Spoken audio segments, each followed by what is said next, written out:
Pacific Rim is officially coming back, but not in the way fans expected.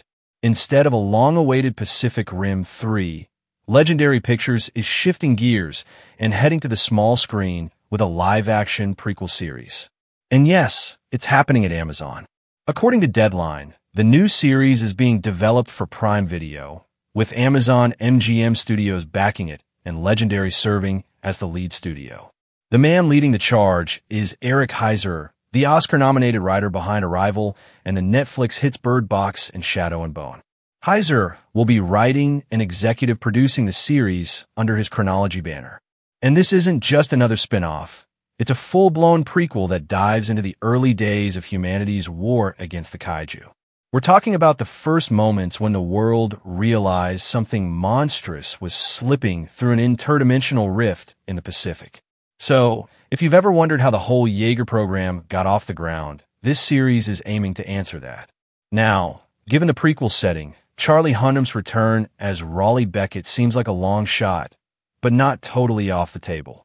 Fans remember him as one of the OG Jaeger pilots in the Pan-Pacific Defense Corps, mentally syncing with co-pilots to control those massive robot warriors. Hunnam has said in recent interviews that he'd be up for returning only if Guillermo del Toro himself asked him. Their creative bond is strong, especially since del Toro's original vision gave the franchise its signature Kaiju vs. Mech spectacle. But as of now, del Toro isn't confirmed to be involved in the series. So, Hunnam's possible return depends entirely on where the showrunners decide to take the story. A flashback or cameo isn't out of the question, but nothing has been announced yet.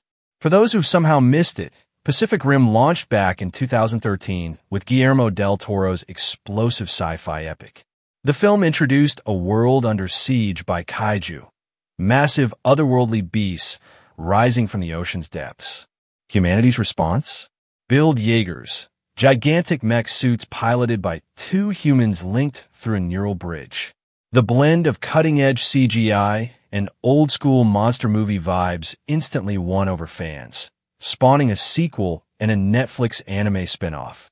But after the mixed reception of the 2018 sequel, Pacific Rim Uprising, the franchise went quiet. Now, Legendary is ready to bring it roaring back to life. And they've put their faith in Heiser, who already has a first-look deal with the studio to develop new projects. The Pacific Rim prequel is one of the first out of the gate, and depending on how it lands, it might just kickstart a whole new shared universe, similar to what Legendary has done with the Monsterverse. It's still early days, but according to Variety, the show is officially moving forward, with Heiser's Chronology team shaping the story as we speak. So what's this prequel actually about? While official plot details are still being kept under wraps, we do know it takes place before the events of the original 2013 film. And interestingly, this isn't the first time the franchise has explored those early years. Back in 2013, a comic series called Tales from Year Zero dropped alongside the first movie. Written by Travis Beacham, the original screenwriter of Pacific Rim, and overseen by Guillermo del Toro himself, the comic painted a gritty behind-the-scenes look at what happened right after the first Kaiju made landfall. That story followed multiple perspectives from the early days of the war and gave fans a deeper look at how the world scrambled to respond. The Jaeger program didn't just appear overnight.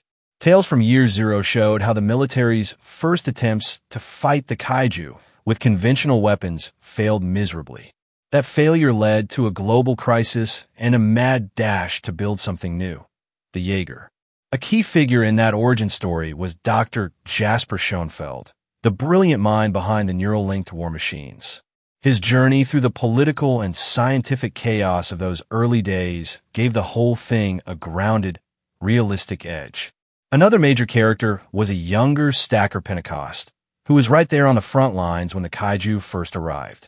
It also featured a young Mako, surviving a devastating Kaiju attack that would eventually shape her into the pilot we met in the first film. These personal, ground-level stories added real weight to the world.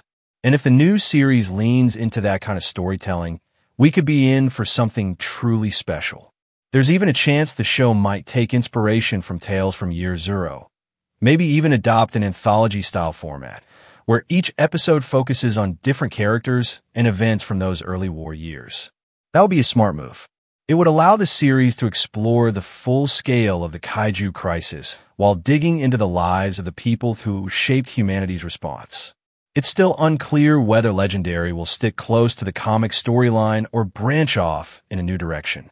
But one thing's for sure. Fans are hoping this prequel brings back the gritty, grounded tone that made Pacific Rim feel so unique in the first place.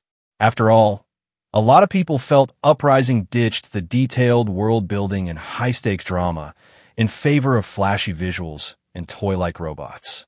If the new series wants to win back that passionate fan base, it needs to bring back the desperation, the awe, and the sense that every kaiju battle could be humanity's last.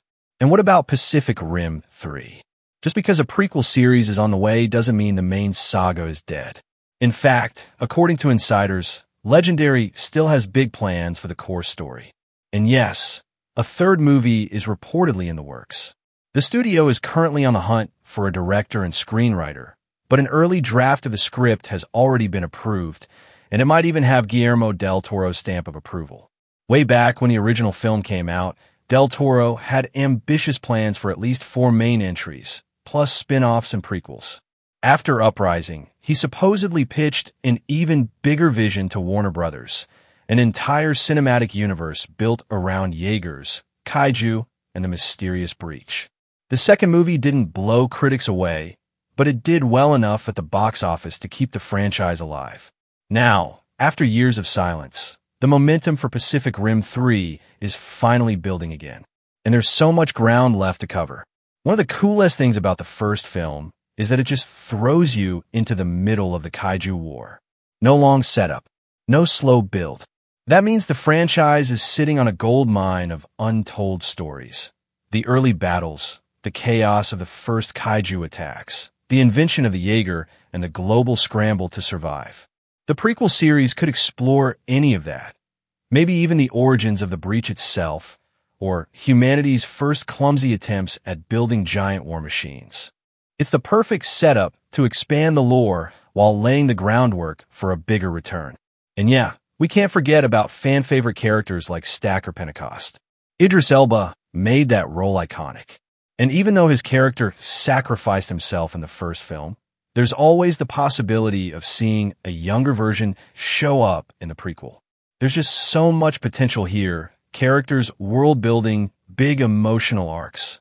All the stuff fans felt was missing from Uprising. One of the biggest question marks right now is whether Del Toro will return in any capacity. He didn't have much involvement with Uprising, which was directed by Steven Knight, and fans definitely noticed the shift in tone. The second movie leaned hard into glossy visuals and toy-like aesthetics, drifting away from the gritty, war-torn feel of the original. That lived-in, high-stakes vibe is what made Pacific Rim resonate so strongly with its fan base.